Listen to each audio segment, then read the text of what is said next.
وَإِذَا الْأَرْضُ مُدَّتْ، اور جب زمین پھیلا دی جائے گی. ظاہر ہے زمین کو اذا دکت الارض دکن دکا، کوٹا جائے گا زمین کو، تو بالکل فلیٹ کر دی جائے گی. یہ پوری کی پوری زمین ہی میدان محشر بن چکی ہوگی. زمین جو ہے وہ پھیلا دی جائے گی.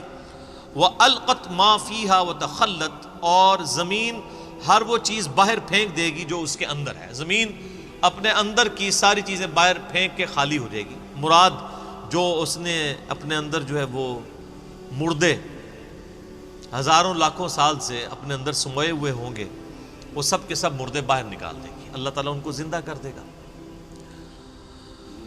وَأَذِنَتْ لِرَبِّهَا وَحُقَّتْ، اور زمین بھی کان لگا کر اپنے رب کا فرمان سنے گی، اور اسے شایع بھی یہی ہے، اس پہ فرض بھی یہ ہے کہ وہ اپنے رب کی حکم کی طرف لوٹے. یا ایھا الانسان انک کادح الی ربک کدحا فملاقیہ، اے انسان تو ہر وقت محنت میں لگا رہتا ہے، کوشش میں لگا رہتا ہے، تیرا مقدر یہ ہے کہ تو مشقت میں پڑتا رہے حتیٰ کہ تیرے رب سے تیری ملاقات ہو جائے گی. یہ بڑی کریٹیکل آیت ہے قرآن حکیم کی. ہر انسان کو اللہ نے مشقت میں پیدا کیا. کسی کی مشقت یہ ہے کہ اس نے پورا دن مزدوری کرنی ہے، اور مزدوری کی فارم بھی ڈیفرنٹس ہے. کسی نے وزن اٹھانا ہے، تو کسی نے جو ہے وہ انٹلیکچوئل ان پٹ دینی ہے ایئر کنڈیشن کمرے میں بیٹھ کے کسی ملٹی نیشنل میں جاب کرتے ہوئے. ہر بندے کی اللہ تعالیٰ نے مشقت ڈیفرنٹ رکھی ہے. کسی نے زمین میں ہل چلانا ہے، اس کی مشقت وہ ہے. ہر انسان کو اللہ نے مشقت میں پیدا کیا ہے، کیونکہ انسان کے ساتھ اللہ تعالیٰ نے پیٹ لگا دیا ہے جو اس کی یعنی بنیادی ضرورت ہے. اس پیٹ کو فلفل کرنے کے لیے اسے اپنی زندگی مشقت میں کاٹنی پڑتی ہے، اور یہ ایک ایسی مشقت ہے جس سے دنیا میں ہر جاندار کو گزرنا پڑتا ہے. جانور بھی اس ساری چیز سے گزرتے ہیں، لیکن انسان اور جانور میں فرق ہے. جانور یہ سب کچھ اپنی انسٹنکٹ اور جبلت کے اوپر کر رہا ہوتا ہے، اور انسان کو اللہ نے عقل کا انسٹرومنٹ دیا ہے. انسان جو ہے وہ عقل کے ذریعے حق اور باطل میں تمیز کر سکتا ہے. بکری کا پیٹ بھرا ہو، اس کے باوجود اگر اس کو آپ کسی ایسی جگہ لے جائیں جہاں پہ تازہ گھاس ہو تو وہ ایک دو دفعہ منہ ضرور مارے گی اپنی جبلت کی وجہ سے. لیکن انسان کے پاس عقل کی یہ دولت ہے کہ انسان خالی پیٹ بھی ہو اور اس کے سامنے حرام آ جائے اور وہ خوف خدا رکھنے والا ہو تو اپنا ہاتھ روک لے گا، صبر کر لے گا، حتیٰ کہ زندگی موت کی کشمکش بن جائے وہ الگ بات. اور بعض کا دنیاوی طور پہ بھی لوگ اتنا غصہ کھا جاتے ہیں کہ کسی مجلس میں گئے ہوئے ہیں، کسی شادی کو اٹینڈ کرنے کے لیے گئے ہیں، اور وہاں پہ صبح کا ناشتہ بھی نہیں کیا ہوا کہ آج جا کے ولیمہ کھائیں گے، اور وہاں پہ کسی کے ساتھ منہ ماری ہو جاتی ہے تو چاہے بھوکا بھی ہو تو وہ روٹی کھا کے چھوڑ کے جو ہے وہ اٹھ جاتا ہے کہ میں نے روٹی نہیں کھانی. یہ انسان کو جو اللہ نے عقل کے ذریعے یہ استطاعت دی ہے کہ اس پہ اس کی جبلت غالب نہیں آتی، یہ سب سے بڑی دولت ہے انسان کے پاس.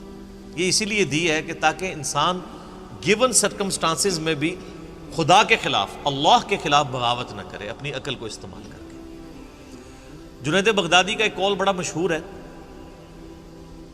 وہ کہتے ہیں کہ جو حواس ہیں ان کی تکمیل عقل سے ہوتی ہے. یعنی حواس خمسہ جو اللہ نے انسان کو دیے ہیں، جبلت ہے، شہوات اٹیچ کی ہوئی ہیں، اس کی تکمیل جو ہے وہ عقل سے ہوتی ہے. یعنی انسان عقل کو استعمال کر کے ان چیزوں کو، اپنی ان ساری نعمتوں کو اللہ تعالیٰ کی نافرمانی سے بچا کے اس کی اطاعت میں لگاتا ہے. اور عقل کی تکمیل وحی سے ہوتی ہے. عقل بھی کہیں نہ کہیں ٹھوکر کھا جاتی ہے، اس کی تکمیل پھر وحی الہی سے ہوتی ہے جو اللہ تعالیٰ اپنے پیغمبروں کے ذریعے اپنے بندوں تک پہنچاتا ہے. اسی لیے ہم کہتے ہیں جب وحی کا حکم آ جائے پھر ہم عقل کو سائڈ پہ کر دیتے ہیں، پھر ہم وحی کی پیروی کرتے ہیں. سیدنا علی بن ابی طالب کا قول بڑا مشہور ہے، سنن ابی داؤد کے اندر موجود ہے اور کتابوں کے اندر صحیح سند کے ساتھ. وہ کہتے ہیں کہ اگر دین کو میں صرف عقل کی بنیاد پہ فالو کر رہا ہوتا تو موزوں پر جو مسا ہے یہ تلوے کی طرف ہونا چاہیے تھا، کیونکہ عموماً تلوے گندے ہوتے ہیں، مٹی تو نیچے زیادہ لگتی ہے نا چلتے ہوئے، لیکن وہ کہتے ہیں سنت یہ ہے کہ آپ نے موزوں کے اوپر مسا جو ہے وہ اوپر والی سائڈ کے اوپر کرنا ہے، تو ہم پھر شریعت کو فالو کرتے ہیں۔ تو عقل کی تکمیل وہی الہی سے ہوتی ہے۔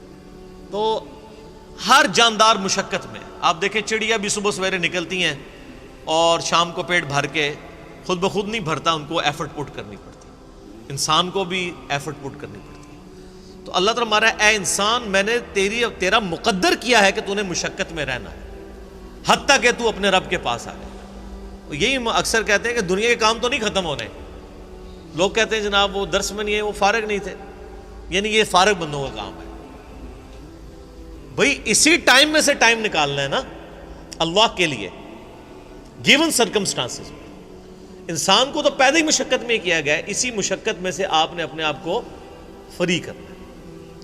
اور جن معاملات میں ہم سیریس ہوتے ہیں کر رہے ہوتے ہیں، ہر ویکینڈز پہ آئے دن شادیاں آتی ہیں، لوگ اٹینڈ کرتے ہیں، جب اسی ویکینڈ پہ درس آ جائے تو کہتے ہیں وہ مجبوری ہے جی، ایک ہی چھٹی ہوتی ہے یا 2 ہی چھٹیاں ہوتی ہیں ہفتے میں، تو وہ فیملی کو بھی ٹائم دینا ہوتا ہے۔ شادی آ جائے تو فیملی بھول جاتی ہے، پھر یا کوئی اور فنکشن آ جائے تو سب کچھ لوگ بھول جاتے ہیں۔ تو یہ سارے بہانے انسان، اللہ تعالیٰ فرماتا ہے کہ انسان کو اس مشقت سے گزر کے الٹیمیٹلی اپنے رب تک پہنچنا ہے۔ مراد کیا کہ تیاری کر لو، اسی مشقت کے اندر رہتے ہوئے تمہیں اپنے رب کے لیے وقت نکال کے خدا کی اطاعت اختیار کرنی ہوگی۔ میں اکثر کہتا ہوں کہ انسان کی زندگی پہ کبھی اچھا وقت نہیں آنا، ہمیشہ برا وقت ہی آتا ہے۔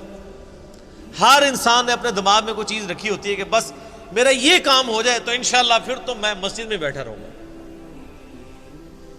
میں تو پھر وقف ہو جاؤں گا دین کے لیے۔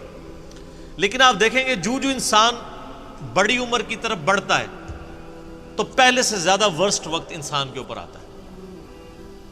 پڑھائی لکھائی میں انسان مصروف ہوتا ہے، کہتا ہے نہیں جاب لگی تو سکون آ جائے گا، جاب کیا لگتی ہے، ماں باپ کو شادی کی فکر پڑ جاتی ہے اور مصیبتوں کا اور پریشانیوں کا ایک نیا دروازہ کھل جاتا ہے۔ اس کے بعد اولاد ہو جاتی ہے تو مزید دلدل میں انسان پھنس جاتا ہے۔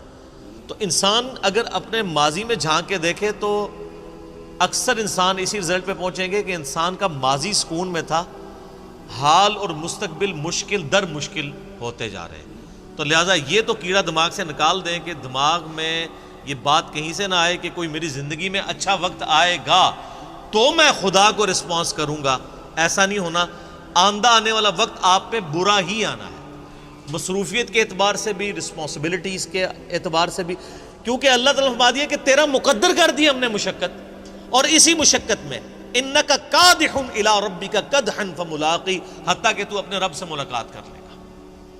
پھر ادھر جا کے کہا اوہ ٹائم ہی نہیں ملا، جو مولا علی کا قول ہے رضی اللہ تعالیٰ عنہ علیہ السلام کہ انسان سویا ہوا ہے جیسے ہی مرے گا تو جاگ اٹھے گا کہ یہ کیا ہوا، اصل زندگی تو یہ تھی، اس کے لیے میں نے تیاری کوئی نہیں کی۔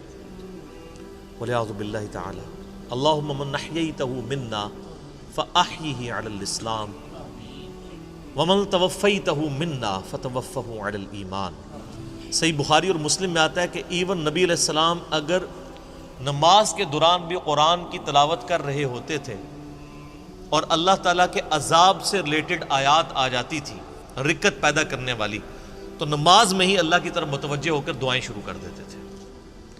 تو میں اسی سنت میں عمل کرتے ہوئے درس کے دوران بھی جب اس طرح کی رکت انگیز، اور یہ پارہ نمبر 30 تو سارے کے سارے ہی آپ دیکھ لیں کہ فکر آخرت ہے، انذار بالآخرہ ہے، آخرت کی جواب دہی کا اس میں ڈر سنایا گیا۔ تو تیری مشقت یہ ہے کہ تو زندگی میں مشقت کرتا رہے گا یہاں تک کہ اپنے رب کو آ کے ملے گا، لیکن یہ یاد رکھنا ہے کہ یہ مشقت کے بعد رزلٹ کیا نکلنا ہے۔